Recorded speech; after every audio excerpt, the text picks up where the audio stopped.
좁고 자유로운 곳에서 적다 뭐 이런 제목이 붙어 있는데 어, 인양반이 자기가 책을 번역하면서 뭐 느꼈던 어려움이나 뭐 소외 같은 걸 이제 그냥 적었습니다. 그런데 중요한 내용도 있어요. 오늘은 이제 그 부분을 잠깐 언급하도록 하겠습니다. 어, 이제 지난주에는 이제 앙티 오이디푸스에 대한 책을 소개를 했고, 거기서는 이제 자본주의에 관한 책 첫 번째가 이제 칼 마르크스가 쓴 자본론이라면 두 번째 자본론이 이제 자본주의에 관한 분석과 또 뭐 진단이라고 할까 그런 것이 이제 들레즈의 앙티 오이디푸스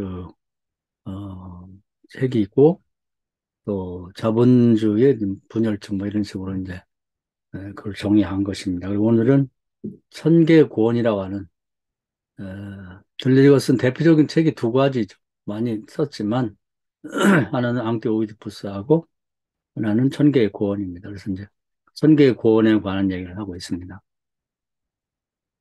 그래서 뭐 읽어보실 것이기 때문에 대강 무슨 얘기인지는 뭐 여러분이 짐작을 하고 있을 텐데 여기서 중요하게 다루는 것은 뭐 책이 방대하기 때문에 뭐 이 양반은 자기도 굉장히 어려웠고 또 읽는 사람은 대충 그냥 보고 싶은 부분만 보면 되는데 자기는 번역자이기 때문에 한 단어 한 구절까지 다 해야 되니까 너무 힘들었다. 근데 우리는 뭐 굳이 읽는 사람으로서 그렇게까지 할 필요는 없고 그래서 이제 몇 군데를 읽으면 좋겠다고 추천을 합니다. 이제 여기 세 군데를 얘기하는데 제1권하고요. 1편 리좀하고 3편의 도덕의 지지락 그 다음에 이제 14편의 홈파인 것과 매끈한 것 이렇게 얘기를 하고 있습니다. 그중에서 3편은 그냥 읽으면 좋겠다고 추천만 해갖고 내용을 보니까 굉장히 복잡하고 우리가 뭐 시간을 들여 거기까지 읽을 필요는 없을 것 같고요. 이제 가장 중요한 건 1편 리좀과 그다음에 14편 홈파인 것과 매끈한 것 두 군데를 읽고 추천하고 있습니다. 그래서 오늘은 리좀과 14편 홈파인 것 매끈한 것에 관한 얘기만 좀 하겠습니다. 뭐 저도 천개의 고원을 사놓긴 했습니다만은 굉장히 뭐 다 읽으려면 시간이 오래 걸릴 것 같아서 저는 말씀드렸지만 꼭 뭐 성경처럼 읽어야 된다고 그러면 있겠으나 너무 많은 시간이 할애해서 뭐 이것까지 읽을 필요가 있나. 내가 뭐 철학자도 아니고 철학을 전공하거나 뭐 논문 쓸 것도 아니기 때문에 그래서 필요한 부분만 이해를 하면 된다고 생각을 하고 시간 나면 이제 여러분들 사놓으시고 그 14편과 1편은 좀 읽으시면 좋겠다는 생각이 듭니다. 자, 그럼 리좀이라는 게 뭐냐? 뭐 가끔 언급을 했습니다만은 이제 거기서는 이제 수목과 리좀 이런 얘기를 합니다. 그 수목이라고 하는 건 이제 나무를 보면은 줄기가 큰 게 있고요. 그 옆에 이제 가지가 나가고 가지에 또 잔가지가 있어가지고 중심에 서 있는 그 큰 줄기에 에, 아주 이렇게 잘 가지들이 연결돼서 이렇게 잘 퍼져나가고 있죠. 땅속으로 들어가도 뿌리에 깊은 뿌리 중심이 있고 그 뿌리 연결돼서 보담 굵기에 뿌리가 있고 더 잔뿌리가 있고 이렇게 쭉 연결이 돼서 하나로 연결이 되어 있습니다. 요런 사고 이렇게 생각하는 것과 이렇게 말하는 것, 이렇게 글 쓰는 것 수목적이라 그래, 수목적. 근데 그런 게 아니라 리점은 뭐냐면, 이렇게 그런 식으로 하나로 통일된 형태를 갖춘 게 아니라, 어, 그냥 그런 형태가 없이 시작이 돼가지고 제 멋대로 퍼져나가는 것. 근데 그것이 밖에 따로 그렇게 될 수도 있고요. 아니면 나무 안에도 있을 수가 있다.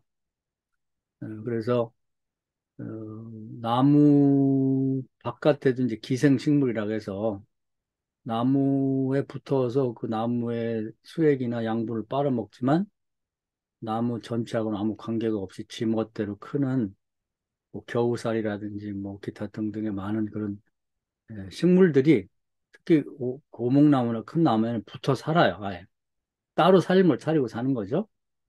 그런 형태가 리좀인데 그것도 이제 나중에 가면 그것도 뿌리가 생기고 또 그것도 이제 줄기와 가지가 생기면서 또 수목 형태가 되는 거죠. 그러니까 리좀이라고 하는 것은 그런 형태를 만드는 살아있는 그 운동 이런 걸 이제 가장 그 중점적으로 본 게 그 부분입니다. 그래서 몸에 대해서는 어, 그 이정우라는 사람이 설명하는 거 보니까 이제 암덩이처럼 우리 몸에 살아 있으면서 몸에 있는 그런 이제 영양분을 다 섭취해서 같이 더불어 살아요. 근데 우리 뇌에 일사불란하게 움직이는 뇌의 명령을 듣지 않는 그런 형태를 이제 리즘이라고 그러죠. 그러니까 우리가 그동안 잘 들어보지 못한 용어고 들어보지 못한 사유이기 때문에 좀 와서 닿진 않아요.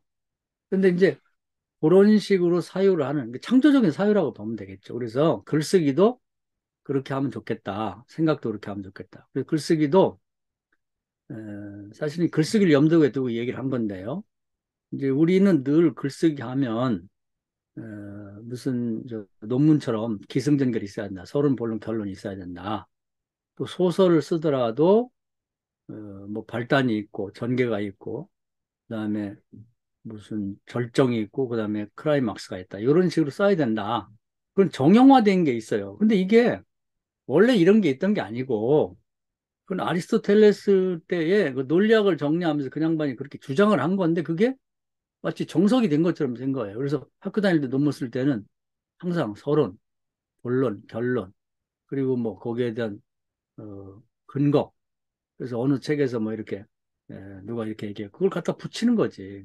그런데 그 이제 근거는 뿌리에 해당되는 거고 그 주장은 그 줄기에 해당되는 거예요. 그렇게 안 하면 논문 심사를 받을 수가 없고 퇴짜입니다. 퇴짜 다시 써보라고. 누가 그렇게 했냐 말이에요. 그 하나님이 이렇게 하라고 한 거예요. 원래부터 그냥 태초에 고대 철학 이전에도 그렇게 쓰라고 누가 얘기를 했냐고.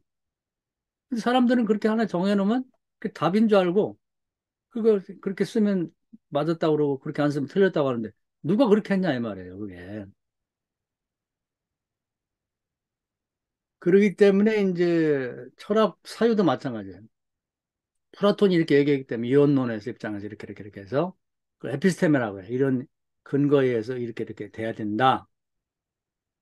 그렇게 얘기를 했는데 누가 그렇게만 하라고 했냔 말이에요. 들레즈는 그게 아니라 자기는 그렇게 그걸 동의하지 않고 에피쿠루스 이론론적 차원에서 보겠다. 누가 뭐라 그래? 그렇게 한다는데 니체적이죠. 그럼 우리는 어떻게 되냐? 그러면 우리는 꼭 그 플라톤적 아니면 플라톤의 이원론적 아니면 또 에피쿠르스 이론적으로 꼭 생각해야 된다. 둘 중에 하나. 그건 아니죠. 우리는 신앙인이기 때문에 성경에서 얘기하는 하나님의 계획에 근거해서 생각할 수 있는 거지. 그게 틀렸다고 누가 말할 거예요. 그런 방식으로 자유롭게 이 사유의 능력을 활용을 하라는 거죠. 글쓰기도 그렇게 하고. 그래서 니체 때에서 와서 비로소 기승전결이라고 하는 서른 본론 결론이라고 하는 틀을 깨버렸습니다. 니체의 책은 이런 사고로 생각해 보면 우리가 배운 논리학적인 사고에 근거해서 보면 두서가 없어요. 이게 뭐야? 정리가 안 되잖아, 이게. 그래서 골치가 아픈 거지. 그래서 우리는 이제 그럼 한마디로 얘기해서 뭐예요, 이게? 뭐지? 꼭 한마디로 얘기해서 결론을 내려고 한단 말이에요. 누가 그렇게 하라고 했냐고. 그러니까 또 뭐 논리적으로 쓰려면 뭐 이렇게 논문 쓰듯이 해야 되는데 어떤 데는 시를 써놨고 어떤 데는 논리적인 얘기를 써놨고 철학적으로 어떤 때는 또 남의 걸 베껴놨고 어떤 데 신화를 갖다가 나름대로 해석해놨고 중구난방이야. 그냥 지저분하게 그냥 집안에 널어놓은 거 똑같단 말이에요. 근데 그것도 마찬가지예요. 집안에 누가 이렇게 정리를 끝까지 하겠어요? 하나님이 이렇게 하라고 했나? 내버려둬. 애들 방 보면 엉망진창이야. 내버려두면 어때? 그걸 우리 못 견디는 거예요. 자유롭게 살도록 내버려 두면 되는데 못 견뎌. 그래서 그렇게 하지 말고 글쓰기도 이 들레즈가 사실은 이 니체의 글쓰기를 보고 그 얘기를 하고 싶어 얘기를 쓴 것입니다. 꼭 논리적으로 쓸 필요가 있냐. 그냥 뭐 철학자라고 꼭 철학 얘기만 쓸 필요가 뭐 있어요. 철학 얘기를 쓰지만 미술 그림 갖다 얘기하면 안 되나? 음악 갖다 얘기하면 안 돼요? 또 남의 게 좀 베껴서는 어때? 신화를 갖다 쓰면 안 되냐? 그것이 다 통틀어서 어떤 한 가지 결론을 갈 필요가 뭐가 있는? 하나하나가 나름대로 의미가 있는 거예요. 그래서 여기 신화를 하나 베껴다 놨다. 내 나름대로 이것은 이런 뜻이다. 그 남의 책을 또 베껴가지고 내가 볼 땐 이 책이 뭐가 잘 되고 못되고 틀렸다. 또 내가 시상이 떠올라 써놨어요. 수필, 논문, 철학, 미술, 음악. 다 좋다 이거예요. 한 권에 묶어놨어요. 그 잘못됐어요? 그거 아마 출판사 같으면 절대 안 내줄 거야. 이게 뭔 얘기예요, 이게. 정리를 좀 해주세요. 서론 본론 결론으로 딱 일목요연하게. 누가 그렇게 하라겠냐고. 그냥 그 에피소드 하나하나가 의미가 있는 거예요. 하나도 의미가 있고, 또 그 에피소드 뭐 신화를 이렇게 재구성해 내놨어요. 신화 이거 원래 똑같지 않은데? 누가 똑같이 쓰라고 했어? 내 책인데. 아니, 신화하고 대조 보니까 이름이 틀렸어요. 내용이 달라져요. 아니, 내 책인데 내가 그렇게 쓰고 말고 뭔 상관이야? 누가 그걸 그대로 하라겠냐? 신화 자체가 원래 있던 거예요? 사람이 만든 거잖아. 우리는 그걸 못 견디는 거예요. 하나하나도 의미가 있고, 그 다음에 그 앞뒤에 있는 그런 어떤 뭐 또 다른 챕터의 얘기나 한 챕터에도 막 섞여 있어. 그걸 연결해서 봐도 되고 하나를 따로 봐도 되는 거예요. 이게 리좀식의 글쓰기이자 리즘식의 사유거든요. 하나로 수목처럼 이렇게 줄기가 딱 있고 거기에 무슨 글을 쓰더라도 크게는 장이 있고 절이 있고 구가 있고 나눠서 이렇게 착착착착 줄기가 있은 다음에 가지 줄기 잔가지까지 이렇게 퍼져가도록 딱 그렇게 써라. 그런 글쓰기는 인류가 쓸 만큼 썼고 또 누가 그렇게 시킨 것도 아니고 그렇게 안 한다고 정답이 아니고 그런 글이 아니라고 누가 말했냐. 누가 심사할 거야. 그러지 말고 자기 생각나는 대로 그때 그 시상, 그때 그 생각, 그때 그의 주장, 그걸 쓰는 거예요. 그걸 모아놓으면 책이 되는 거고. 하나하나도 의미가 있고, 옆 뒤에 거 합쳐도 의미가 있는 거죠. 이게 굉장히 성경적이기도 합니다. 성경 히브리어 단어가요, 구약 전체를 통틀으면 약 7,900단어 정도 된다고 해요. 8천, 7,900 몇 단어더라고. 8,000단어가 안 돼요. 근데 그 많은 양의 성경을 썼단 말이에요. 그러니까 단어 하나에 의미가 어떤 건 막 100가지, 150가지가 된다. 그러면 단어를 이렇게 네 단어를 사용했다 그러면 리즘적으로 사유하면 수천, 수만 가지의 얘기가 나올 수가 있는. 앞에 100가지 의미가 있는 단어, 두 번째 100가지 의미 있는 단어, 세 번째 100가지, 하나 150가지 의미가 있는 단어를 연결한다고 했을 때, 맨 위에 1번끼리만 연결했을 때 의미가 다르고, 번역이 다르고요. 뜻이 다르고.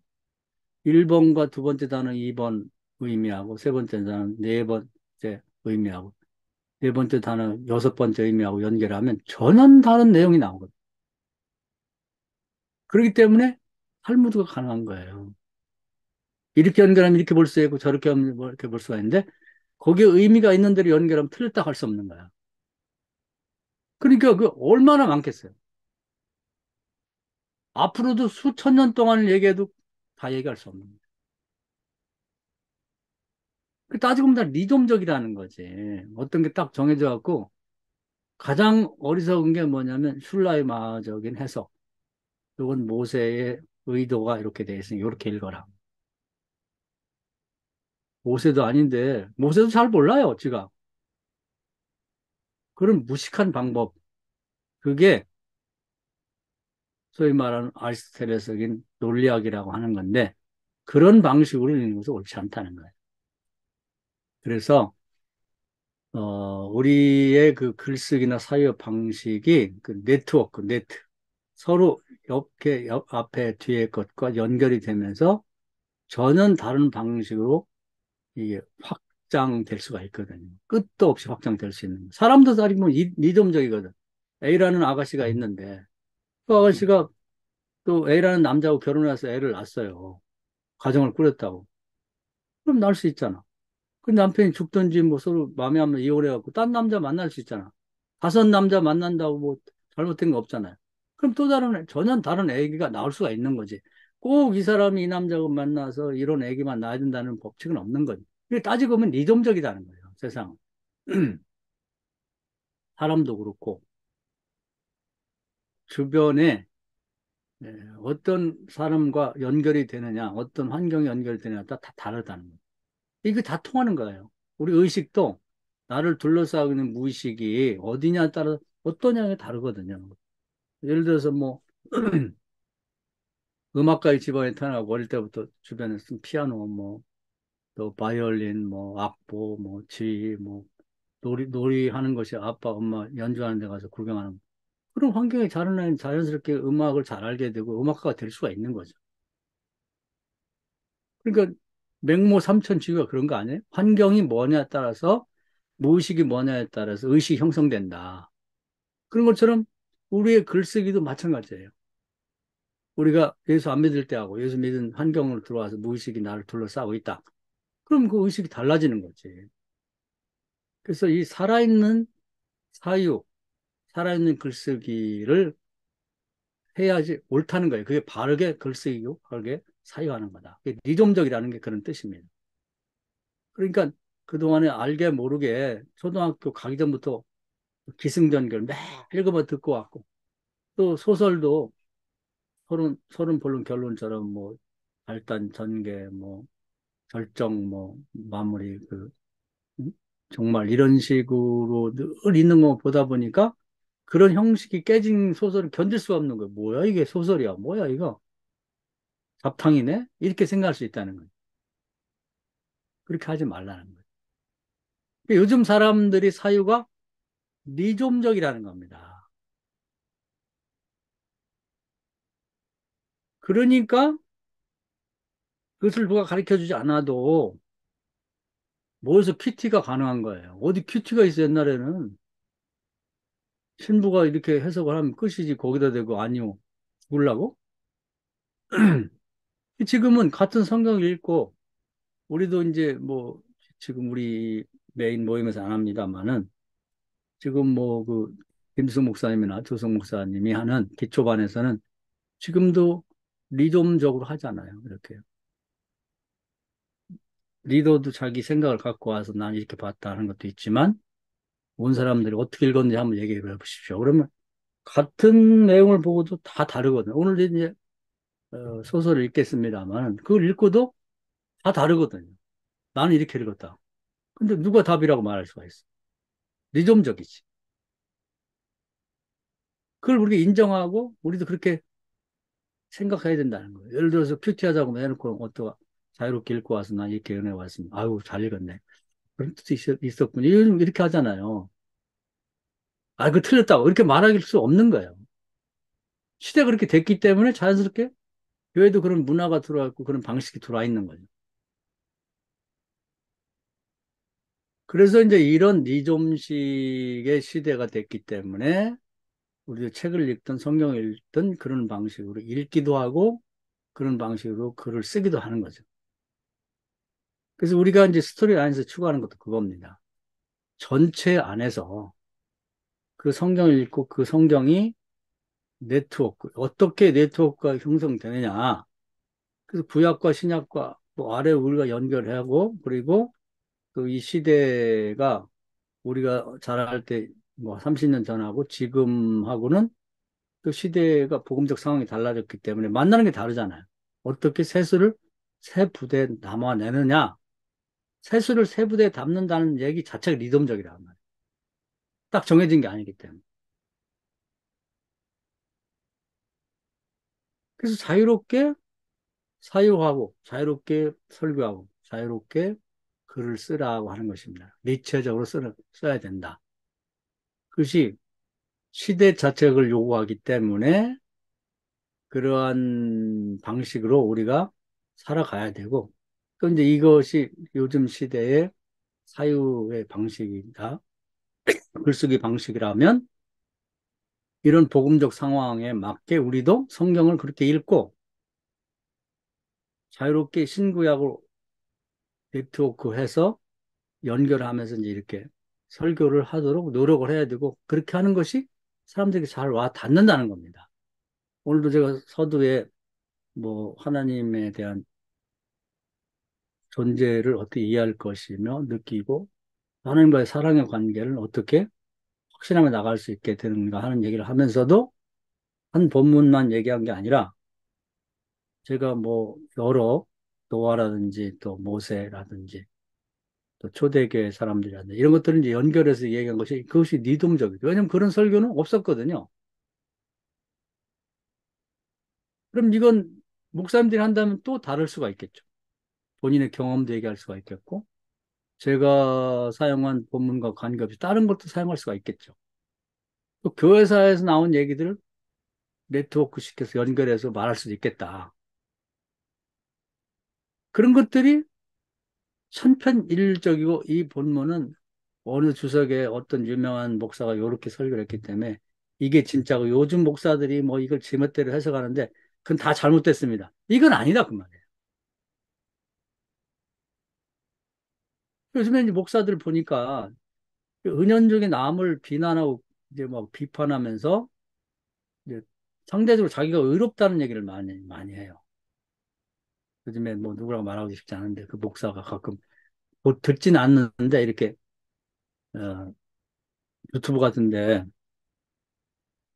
제목이 뜨면 자극적인 거. 요즘 목사들 정말 문제입니다. 뭐 이렇게 하면서 이제 자기 혼자 그러면 자기는 대단하다는 거예요. 어떤 목사님이 이렇게 썼더라고. 여러분, 제가 다른 목사들하고 골프 치러 안 다니는 이유를 알겠습니까? 골프 치는 사람 다 그럼 죄인이고 잘못된 거야?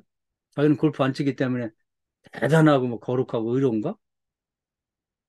그런 식의 설교 자체가, 제목 자체가 굉장히 그게 수목적이고 이 시대에 맞지 않는 제목이에요. 거부감이 확 오는 거지. 그럼 또 다른 제목이 보기도 싫은데 가끔 떠요, 이렇게. 여러분, 제가 벤츠차를 타면 허락해 주시겠습니까? 그 뭐야? 목사들이 벤츠차 탄다고 다 욕하는 거야? 그럼 자기가 벤츠차 안 타는 게 자기를 거룩하게 만들고 딴 거 차별시키는 굉장한 거나. 이게 대표적으로 보면은 그런 어떤 수목적인 사고, 과거부터 내려오던 그런 요즘 시대 사람들이 가장 싫어하는 그런 형태의 사고를 하고 있고 설교를 하고 있고 글을 쓰고 있는 거거든요. 아니, 형편에 따라서 벤츠 탈 수 있는 사람도 있고, 형편이 안 되면 자전거 타고 다니는 사람도 있는 거지. 왜 그걸 남을 다 비난하면서 자기 혼자 대단한 것처럼 그렇게 얘기를 하냔 말이에요. 왜 그런 제목을 뽑지? 왜 그런 사유를 하냐고. 그럼 요즘 골프 치는 목사들 우리 주변에도 꽤 많은데 다 지옥 가나? 다 잘못된 거야? 아니, 자기가 건강을 위해서 치는데 선택을 그만큼 한 거고, 자기 수입이 그만큼 되면 할 수도 있는 거지. 지가 남 목사들 골프 치는데 골프채를 사줬어요. 돈을 내줬어요. 그런 사고 자체가 잘못됐다는 거예요.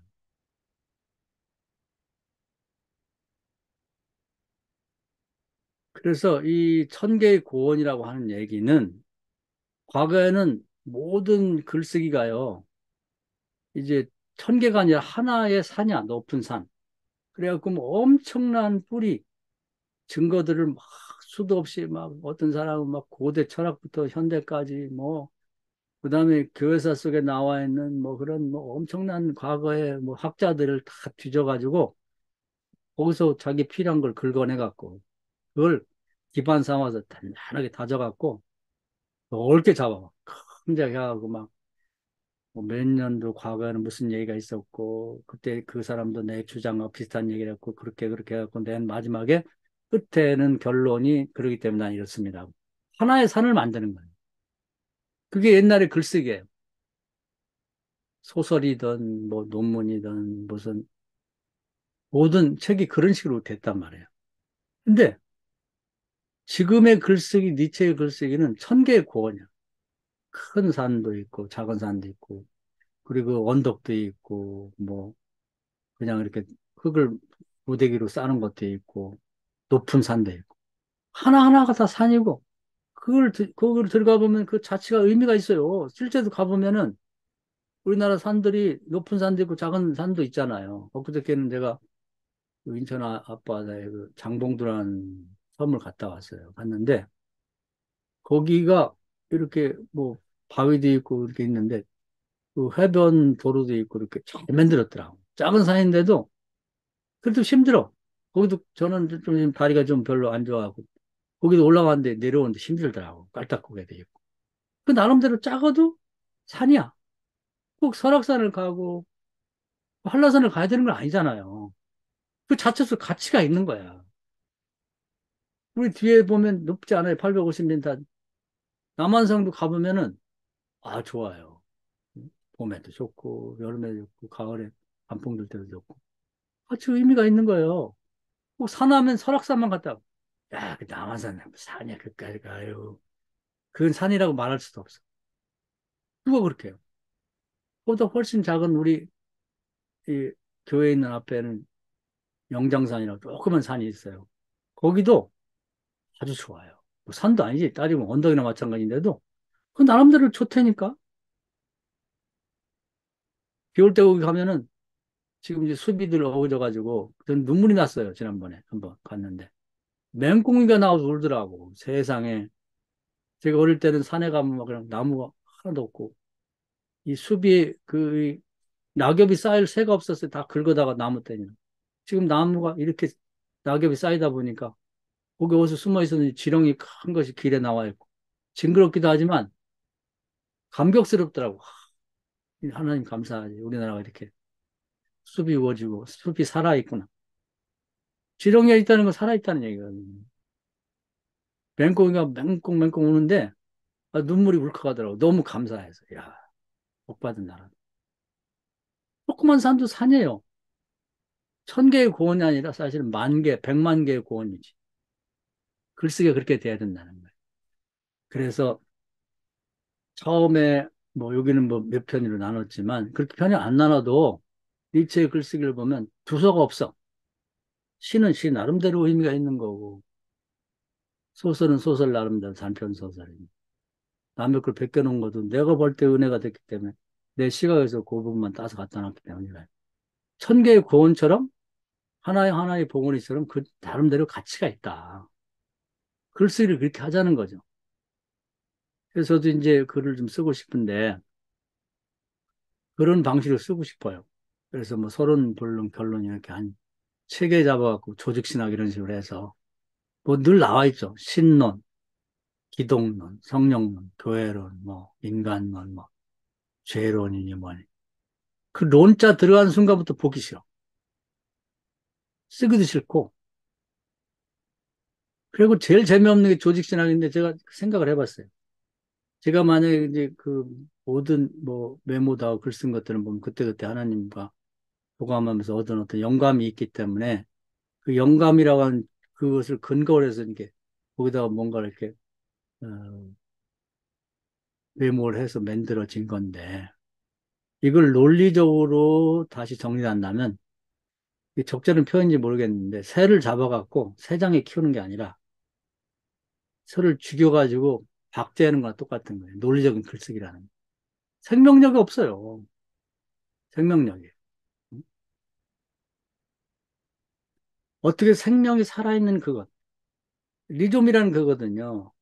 리좀이라는 게 살아있어서 계속해서 이게 읽는 사람들에게 영감을 주면서 이게 또 다른 책들과 연결이 되면서 또 다른 더 크고 확장된 사유를 하게 만들고 글쓰기를 하게 만들어주는 그 생명력 계속에 살아 움직이는 그걸 살려서 쓰라는 얘기입니다. 이게 굉장히 어려운 얘기면서도 당연한 얘기죠. 근데 이걸 논리적인 글쓰기를 하면 논리만을 거기서 뽑아내버리면 새를 죽이는 거나 똑같은 거예요. 물고기를 죽이는 거나 똑같다고. 그래서 어떻게 최초의 나에게 와 닿은 씨름하는 시의 종자라고 그래요. 시의 종자, 영감. 그걸 살려서 읽는 사람 속에도 들어가서 이렇게 살아 운동력이 있고 글을 이제 그걸 가져가서 쓰는 사람에게 또 다른 네트워크가 형성돼서 더 확장되고 더 성장하도록 만들어주는 그 생명력을 살려서 글을 써낼 것인가 하는 것입니다. 그러니까 니체의 글들은 다 그런 식으로 되어 있는 거예요. 천 개의 고원을 그걸 뜻하는 건데 큰 산이든 언덕이든 관계없어요. 그 속에 그 생명력이 살아있는 거예요. 그러니까 글이 100페이지짜리든 반 페이지짜리든 관계없어요. 그 생명력이 살아있으면 되는 거예요. 설교도 그거예요. 설교도 뭐 장황하게 뭐 웃기고 뭐 예화를 그냥 뭐 어디 예화사전 찾아가지고 막그 첫째, 둘째, 셋째 하면서 거기다 또 껴놓고 막 성경의 예화를 껴놓고 저기 또 교회사에서 뭐 요즘 거 갖다 다 껴갖고 막 2시간, 3시간짜리 막 길게 만들었다고 하더라도 생명이 없으면 안 되는 거예요. 하나님 주신 그 영감이 없으면 그게 의미가 없는 거지. 듣기 싫어. 그냥, 지루해 죽겠어. 빨리 끝났으면 좋겠어. 생명이 생명을 살리는 거거든요. 우리가 생명의 말씀이라고 하잖아요. 성경은. 성경은 하나님의 영감으로 기록됐다고 되어 있거든. 모든 그 성경 한 구절, 하나의 에피소드 안에 살아 운동력이 있는 생명의 말씀이 그 시 종자가 들어있는 거예요. 그걸 얘기하는 거예요. 그래서 이 양반이 천계 교, 고원이라는 말 자체가 굉장히 매력적이에요. 얼마나 고민을 많이 했으면 이렇게 멋진 제목을 정했을까. 과거에는 천개 고원이 아니죠. 하나의 엄청나게 그 에베레스트 하나 이런 방식으로 글을 쓰려고 했고 그런 글이 대단하다 이렇게 생각을 했거든. 근데 1,000개가 넘는 10,000개가 되는 모든 길고 짧은 모든 글들, 책들이 다 생명력이 풍성해서 이렇게 보나 저렇게 보나 보는 사람들에게 실존적으로 유익함을 주고 그것이 앞에 얘기와 뒤에 얘기가 연결되면서 더 큰 또 다른 생명력을 주는 그런 글쓰기, 그런 사유, 그걸 해야 된다는 거예요. 멋있잖아요? 정말 멋있는 얘기 같아. 천개의 공원이라는 그 책 제목 자체만 해도 엄청나게 뭔가 우리에게 영감을 주는 거야.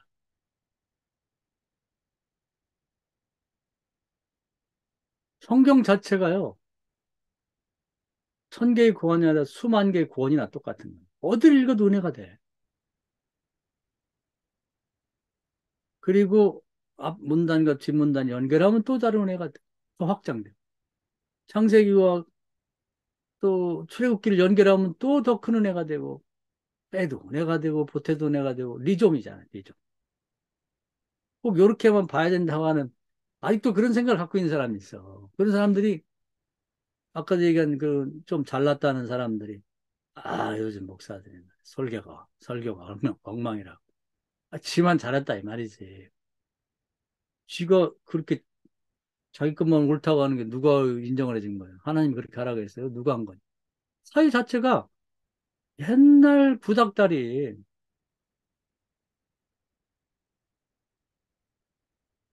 그 얘기가 은혜가 되는데 듣는 순간 또 기분이 확 나쁘고, 나도 포함돼서 너 잘났다.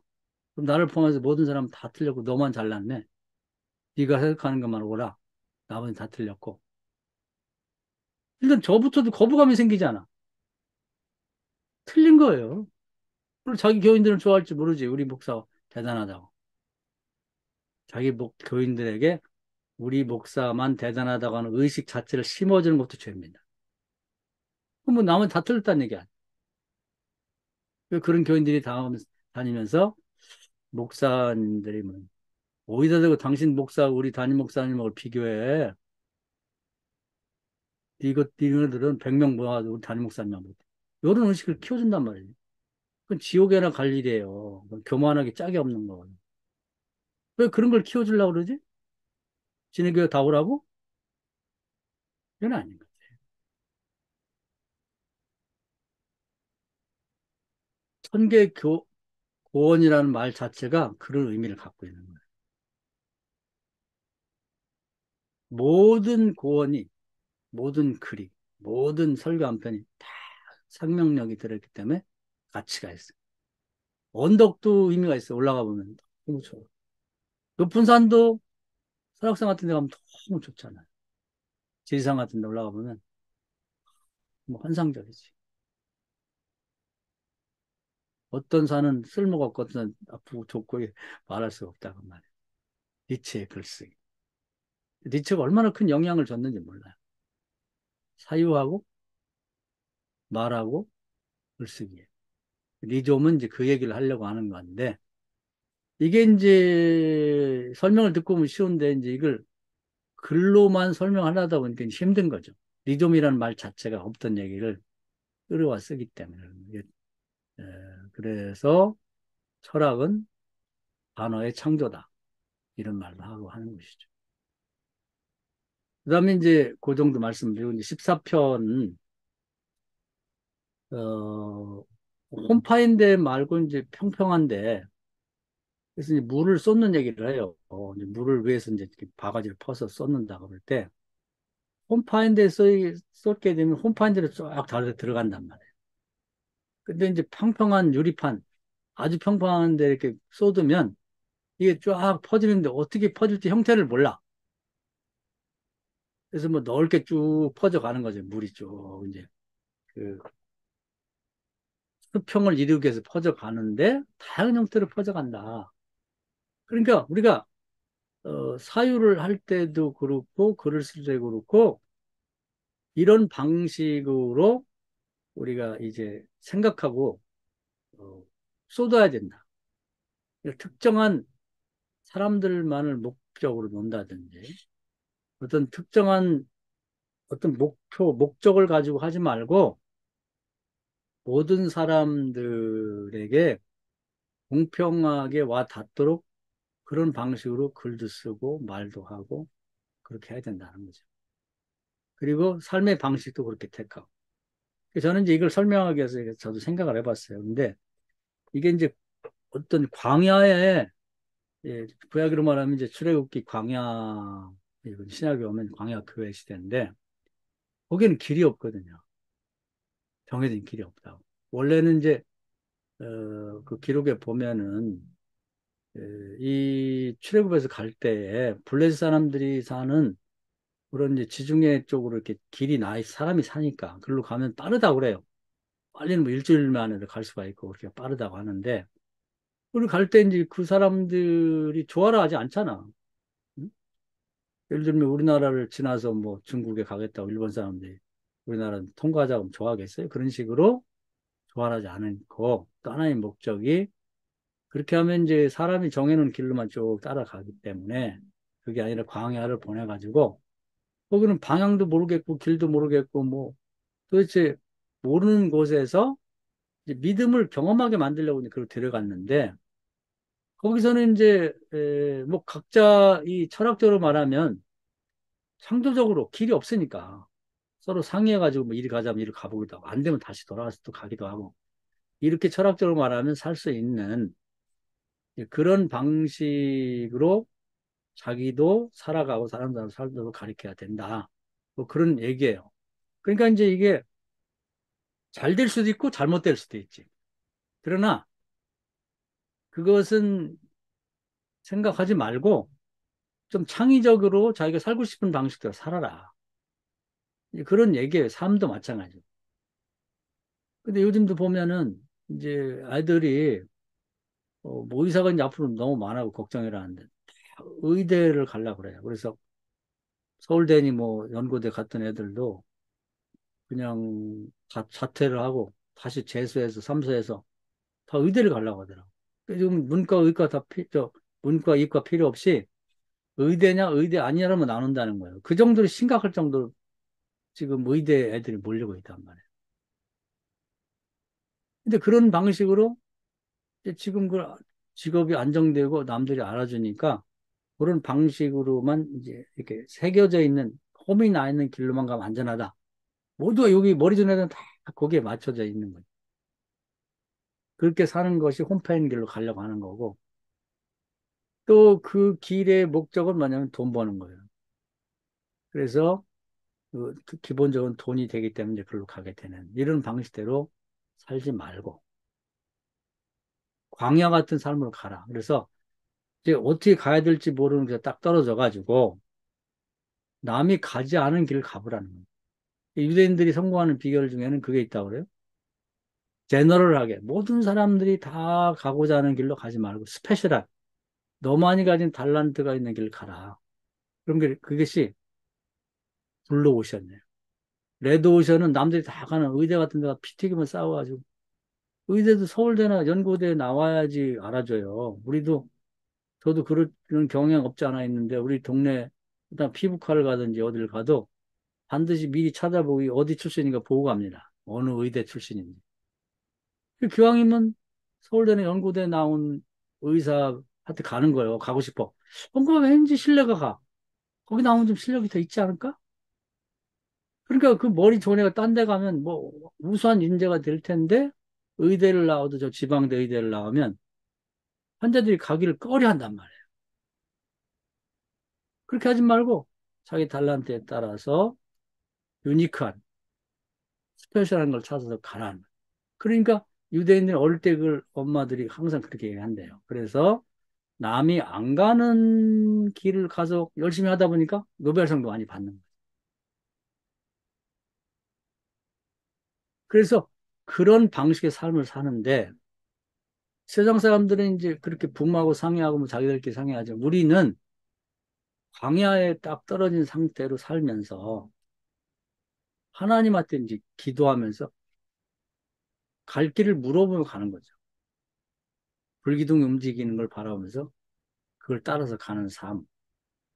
또 신약 성경 오면 광야 교회 시대도 어디로 갈 것인지를 내가 결정하고 사람들과 상에서 결정하는 게 아니라 기도해서 성령이 기름 부을 수 있는 곳에 지금 시간과 장소가 이 사마리아구나.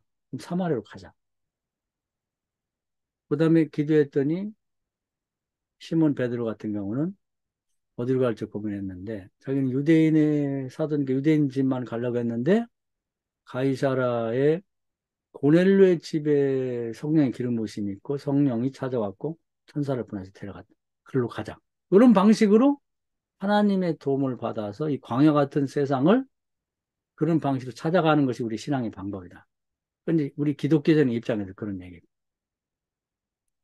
기독교를 빼고 나면 요즘 시대 사람들은 일부 홈페인 길로만 가는 사람이 있는가 하면 그냥 광야처럼 해서 남이 해보지 않은 일을 내가 해봐야겠다 생각해서 가는 사람이 훨씬 더 많아졌다.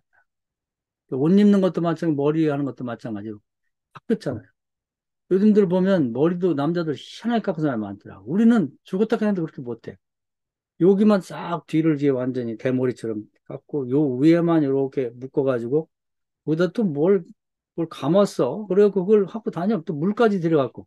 어떻게 하고 다니지? 우리도 이제 과거의 홈페인 방식, 목사는 항상 지금은 그래도 많이 낮았는데 과거에는 어디 갈 때 목사들은 아래 검은색 계통 옷을 입고 넥타이 매고 또 머리에도 기름도 쫙 바르고 이렇게 쫙 해가지고 점잖하게 신발도 뭐 색깔 있는 거 못 신고 까만 구두 그런 식으로만 해야 되는 걸로 생각하고 사는 홈페인 그런 방식으로 사는 거죠. 근데 지금은 바뀌었다 그 말이에요. 목사들도 보면 요즘에 교육자일 때도 나도 지금 거부감이 생기는데 티셔츠 입고 오는 사람이 있어. 임원들도 보면 앞에나 보고할 때 티셔츠 입고 보고하면 기분이 나빠. 저걸 말을 해 말아. 그래서 보고할 때는 양복 입고 와야지 이 사람아. 이렇게 말하고 싶으면 참는 거지. 그 뭔 상관이야. 요즘에 직장도 반바지 입고 다니고 그냥 슬리퍼 신고 다녀도 뭐라고 안 하는데 바뀌었잖아. 옛날에 이 하이 칼라의 기본이 있단 말이에요. 넥타이 항상 매야 되고 그런 기본적인. 그래서 저 사람 딱 보면 아 저기 삼성 직원이야 이런 식의 있었는데 그것이 다 바뀌고 있거든요. 목사들 사이도 바뀌고 있고. 지금 교인들도 마찬가지예요. 핫팬츠 입고 애들 아가씨들 오고 미니스커트 또 슬리퍼 신고 물 들이고 오고. 옛날에 물 들이는 애들 되게 혼냈거든. 야 인마 예배 드리는데 왜 노란 물을 들이고 와. 지금 누가 뭐라고 합니까? 그랬다는 거예요. 서서히 바뀌고 있고.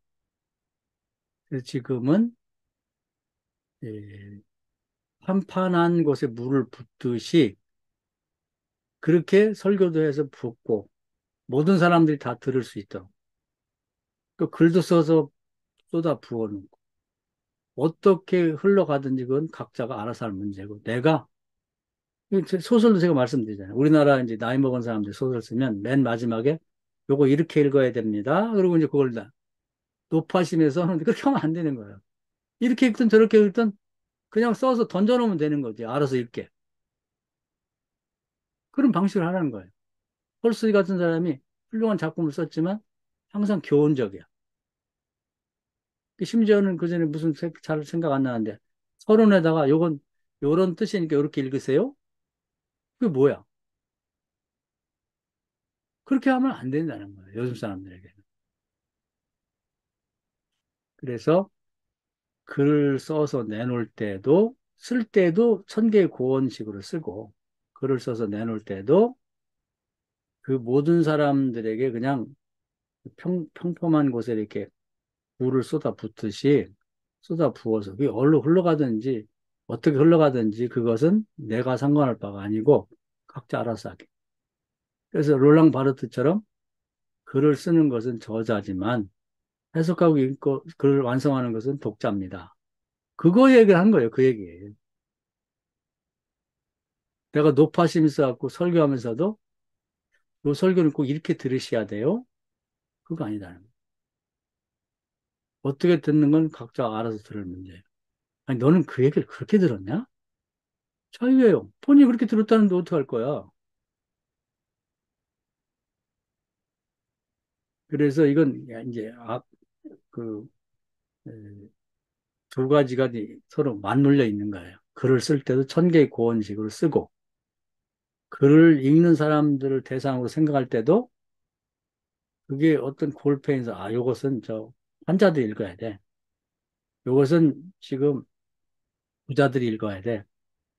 요건 가난한 사람들이 읽어야 돼. 믿는 자가 읽어야 돼. 그거 없는 거지. 그냥 누가 어떻게 읽든지 그건 뭐 알아서 할 문제고. 그래서 니체도 얘기했잖아요.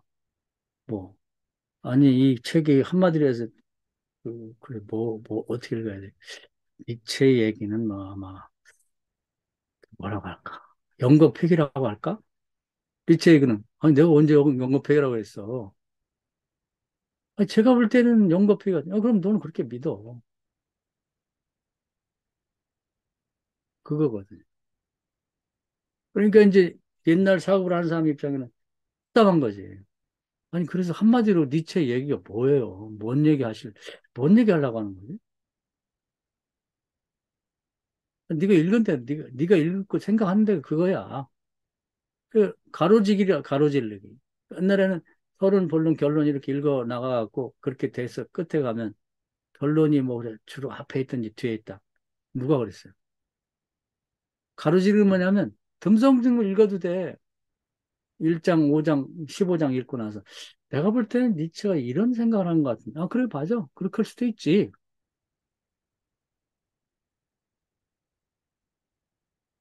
그러니까 이런 얘기를 옛날 사고를 하고 글쓰기 하는 사람 답답한 거지. 속이 상. 시험 보듯이 해서 답이 나와야 되는데. 한마디로 말하면 뭘 하는 거예요. 그래서 결론이요. 결론은 없어요. 그런데 살아있는 모든 게 결론이 없거든. 예를 들면 우리 김성호 목사님 오늘 나오셨는데 그 김성호 목사님 한마디로 뭐라고 말하겠어요? 저는 뭐 똑똑하다. 머리가 좋고 목회도 잘하고 뭐 애들도 잘 가르치고 부인도 잘하고 무슨 말로 한마디로 정의할 수 있지? 정의할 수 없잖아요. 그 당신은 어떻게 생각해? 나는 김성호 목사님 이름 성실하고 한번 약속하면 꼭 지키고 뭐든지 공부를 한다든지 마음먹으면 포기 않고 계속하는 그런 분은 안 생각한다. 김성호 목사님에 대해서 말로 다 할 수 없는 10권을 써도 안 될 그 전체 중에서 내가 보는 일부분을 얘기하는 건데 그 전부라고 말할 수 없는 거지. 다른 사람 싸워. 아, 내가 볼 때는 아니야. 김성호 목사는 절대 그런 사람 아니고 어쩌고 저쩌고. 그럼 그 사람 볼 때 그런 거지.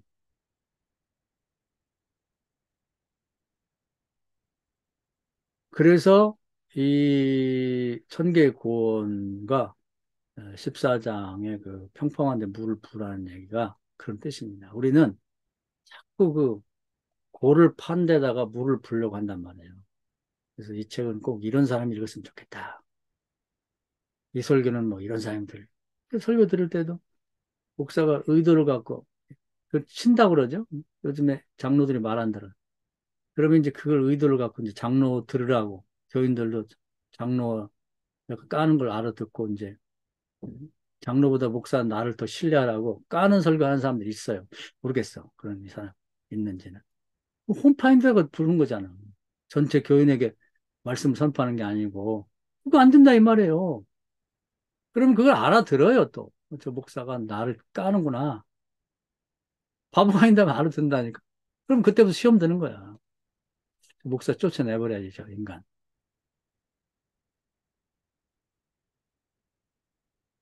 이렇게 되는 거라는 말이에요. 그런 걸 버려야 버려. 이해가 되시죠? 평평한 데다 쏟으라 이 말이에요. 뭐 말도 그렇고 글도 그렇고. 근데 이걸 의도를 갖지 않으면 골파인데 쏟게 마련해 골파인데. 그래갖고 설교도 항상 여선교회를 잡아야지. 여기 사람들 지금 봉사다, 청소다 하고 말이에요. 밥 먹다 이제 코로나 때 이제 밥 안 하더니 습관이 돼갖고 힘들어 밥 먹지 말아요. 그러니까 집에 가서 요것들을 한번 말씀을 쳐야지. 이거 안 된다 이 말이에요.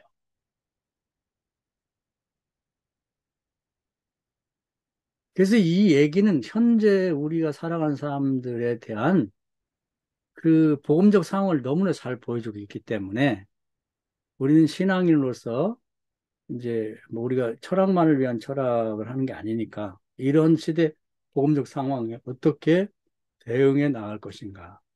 그래서 성경을 해석하고 설교하고 글쓰기를 할 때도 자유롭게 그냥 네트워크에서 이제 성경을 친구약을 연결해 가면서 가장 필요한 것을 연결해서 더 확장된 의미를 만들어서 낼 수가 있고 또 누가 이런 얘기를 했기 때문에 그 정답이라 생각하고 거기에 고정될 필요가 없고 그렇죠. 그래서 하나하나의 설교가 한 봉우리처럼 그것만 읽어도 은혜가 되도록 설교를 막 내 설교는 막 시리즈로 10편 읽어야 들어야 돼. 그럴 필요 없어요. 딱 한 편에 그냥 사람이 살 수도 있고 죽을 수도 있는 거거든. 들을 때도 이건 내가 이런 사람 들으라고 내가 설교한 겁니다. 그럴 필요 없는 거지. 아, 들을 수 있도록. 그래서 저도 이제 아까도 얘기했지만 글을 쓰게 한다면 천개의 고원식으로 쓰고 싶어요. 그래서 뭐 1장, 2장, 3장 쭉 연계하고 전체를 봤을 때 이게 기도에 관해서 뭐 이렇게 또 어떻게 이렇게 해갖고 막 10편을 써야지. 그럴 필요 없다는 거지. 기도에 관해서 쓰는 거고 인간론에 대해 쓸 수도 있는 거고 선교에 대해 쓸 수도 있는 거고 길게 쓸 수도 있는 거고 짧게 쓸 수도 있는 거지. 딱딱 5장씩 5페이지씩만. 그럼 누가 그렇게 했어요? 그래서 어, 그 니체식으로 글을 쓰고 싶다는 생각이 들고, 그럼 또 사실 또 쉽지. 그걸 막 맞춰가지고 하는 게 골치 아프고, 뭐 맞지도 않는 뭐 그 근거를 찾느라고 뭐 그냥 뒤져 쌓고 뭐 그렇게 할 필요도 없으니까 좋고. 그 다음에 또 이제 제목도 뭐 조직신학 형태가 아니라 제가 좋아하는 KL태그로에 보면은, 그 책 중에 철학적 단편이라는 제목이 붙어서 쭉 나온 게 있어요. 여러 권 했는데. 어떤 사람도 번역을 철학적 부스러기, 부스러기라는 말은 너무 좀 번역이 그래. 그게 부스러기가 뭐야. 그 나름대로 천 개의 고언이기 때문에 부스러기는 아니거든. 짧든 길든 그 실존 철학에 관한 내용이 다 그 사람의 짧은 책이든 또 두꺼운 책이든 거기에 다 그게 들어있거든요. 근데 그걸 부스러기라 그래. 부스러기라 해도 그 속에 그 내용 영감이 들었으면 아니 작은 언덕은 산이 아닌가? 꼭 지리산만이 산이고 우리 뒷동네 남한산상에 사는 산이 아니냐고. 그렇게 생각하면 안 되네요. 그렇게 제목 정한 사람 자체가 뭔가 모르는 사람이에요. 철학도 모르고 이 들레지 철학도 모르는 사람이죠. 그래서 저도 신앙적 단편이라고 할까? 뭐 신학적이라면 너무 또 학자가 들어가니까 딱딱할 것 같아서 신앙적 단편 이렇게 해서 뭐 짧은 설교, 긴 설교 이렇게 해서 그냥 내보고 싶다. 요즘 사람들에게는 그게 오히려 낫지 않겠나. 그런 생각이 들어서 거기 자유롭게 뭐 철학적인 내용도 들어갈 수가 있고 또 무슨 본격적으로 설교 같은 형태를 띌 수도 있는 거고 그다음에 시적인 형태를 띌 수 있는 거고 그걸 자유롭게 그냥 어, 단지 하나님이 주신 영감만 있다 그러면 그 리즘적인 어떤 에, 살아 운동력이 있는 생명력이 있는 것만 담겼다 그러면 뭔 관계가 있겠나. 그래서 이제 요즘에 출판사 같은 데서 뭐 그 좀 머리가 돌아가고 요즘 철학을 공부한 사람이 편집자로 있으면 출판해 줄 거고 안 되면 그냥 뭐 전자책으로 내겠다 이런 마음을 갖고 있습니다. 요즘 마음이 편해요. 출판사 요구하는 대로 뭐 몇 페이지 이상이 돼야 되고 뭐 기승전결이 있어야 되고 뭐 요즘 책 쓰기를 보면 한심한 책이 많아요. 옛날식이야. 개념이 딱 나왔어야 되고 개념에 맞게 딱 수목적이죠. 서른 본론 결론이 있어야 되고 큰 주제에다가 새끼 주제들을 쫙 펼쳐가지고 전체적으로 이제 목차를 정해놓고 리즘적이 아니고 완전히 옛날 구닥다리식 아리스토텔레스 언제 사람이에요? 2500년 전에 한 얘기를 지금도 그 얘기를 하고 앉아 있어. 근데 보는 사람은 싫거든요. 무슨 책이 발표하면 법정 같은 사람 주제가 딱 하나인데 그냥 뭐 자유롭게 수필적으로 쓰는데 책 한 권 내면 50만 권씩 팔리거든요. 우리 기독교에서 2천 권이 안 팔려. 그냥 뭐 죽었지만 지금부터 인구가 얼마 안 될 때 50만 권이면 어마어마한 거예요. 100만 권 팔리는 건 10년에 하나 나올까 말까 해. 근데 그 책에 영향력이 있단 말이에요. 우리 기독교 목사들이 설교지고 책 쓰면 진짜 재미없어. 그냥 자기가 교만해가지고 자기 혼자. 그 제목 그런 거예요. 여러분, 제가 왜 골프를 안 치는지 아십니까? 그 뭐야? 벌써 냄새가 나잖아. 교만하잖아요. 자기 혼자 대단하다는 거 아니야? 근데 그 사람이 꽤 큰 교회 목사야. 오우, 대단하신데. 나머지 골프 치는 목사는, 아, 그냥 사쿠라까? 목사도 아니야? 그 얘기잖아, 그 제목부터가. 누가 좋아하겠어요?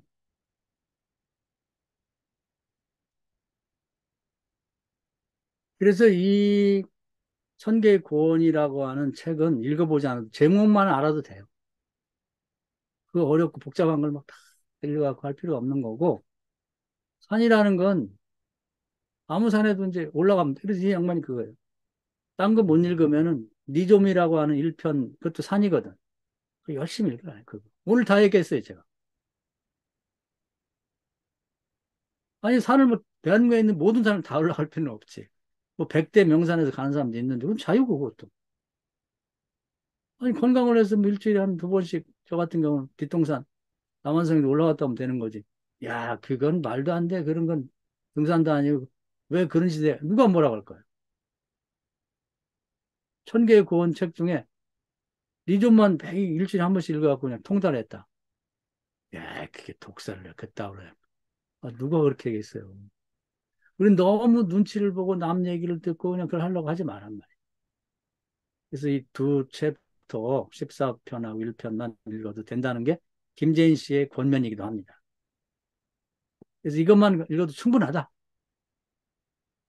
앞으로 글쓰기나 설교하는데 자유로워지세요. 그리고 주석 너무 읽지 마세요. 그리고 이제 설교할 때 주석 얘기 좀 하지 마. 공부 좀 했다는 사람은 어떤 주석에 보니까 뭐 칼빈의 주석이 있고 웨슬레 설교를 보니까 몇 편에 몇 줄에 보니까 이렇게 말씀했다. 그는 뭔데 꼭 그 설교 성경을 그런 식으로 봐야 되나?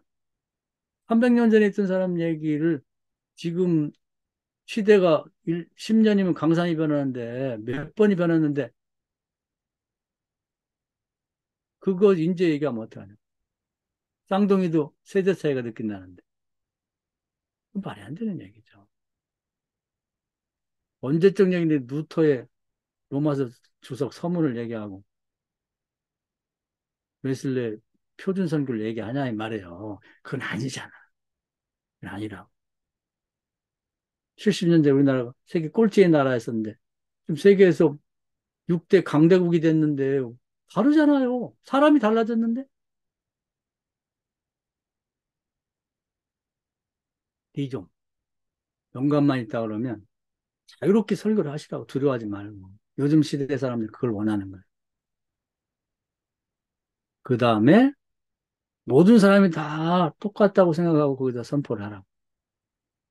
글도 쓰고 설교도 하고 특정인 골파해갖고 요렇게 들어가 요렇게 되기를 바라고 그렇게 하지 말고 그것은 천 개의 구원이나 천 개의 구원 올라가서 밑에를 내다보고 하는 얘기나 아니 예수님 산상수훈 할 때 뭐 특정인을 내게 위해서 했나요? 모든 인류가 다 들어도 돼. 한국 사람이 들어도 되고 러시아 사람이 들어도 되고 다 들어도 되게 만들고 그 시대 2000년 전의 사람이 들어도 은혜가 되고 2000년에는 우리가 들어도 은혜가 되게 이게 말하자면은 평평한 곳에 물을 쏘는 것과 똑같다 이 말이에요. 그런 방식으로 하라는 거지. 글쓰기도 그렇게 하고 설교도 그렇게 하고 선포의 대상을 그렇게 하라는 얘기입니다. 그래서 이 얘기가 굉장히 우리에게는 중요한 얘기고 너무 우리에게 실존적으로 자유를 주는 얘기예요. 학교는 얽매여 있었거든요. 그랬더니 또 우리 학교를 다 끝내서 너무 다행이에요. 학교 다닐 때는 꼭 시험을 봐갖고 시를 읽어도 외워가지고 아니 그 시인들이 교과서에 자기 시가 올라간 명예이기도 한데 되게 싫어한다는 거예요. 듣도 못하는 사람이 시는 분석해갖고 이렇게 읽어야 되고 주제가 이거면 아니, 시인이 내가 언제 그런 주제를 얘기했냐는 거야. 그리고 그거 가지고 대학교 들어가고 떨어지고 점수가 100점 맞기도 빵점 맞기도 하는데 도대체 이놈의 게 누가 이렇게 했냐는 거야. 자기하고 아무 관계없이. 성경도 마찬가지예요. 꼭 성경 이걸 이 문법은 이렇게만 읽어라. 아, 누가 그렇게 한 거야 도대체. 자유롭게 읽으시고 자유롭게 글 쓰시고 자유롭게 모든 사람이 들을 만한 설교를 하시고 글도 써 발표하는 그랬으면 좋겠습니다. 그래서 이제 오늘 이제 한 챕터 남았어요. 음, 다음 주 하면 끝나죠? 그래서 제목 자체가 연애에 관하여라는 제목을 붙였는데 재밌게 붙인 것 같아. 다음에 부록 다섯 번째 생성 하나의 삶의 종합 이렇게 되어 있는데요. 오늘 강의는 여기까지 하도록 하겠습니다. 강의 들으시고 궁금한 건 하실 말씀 있으면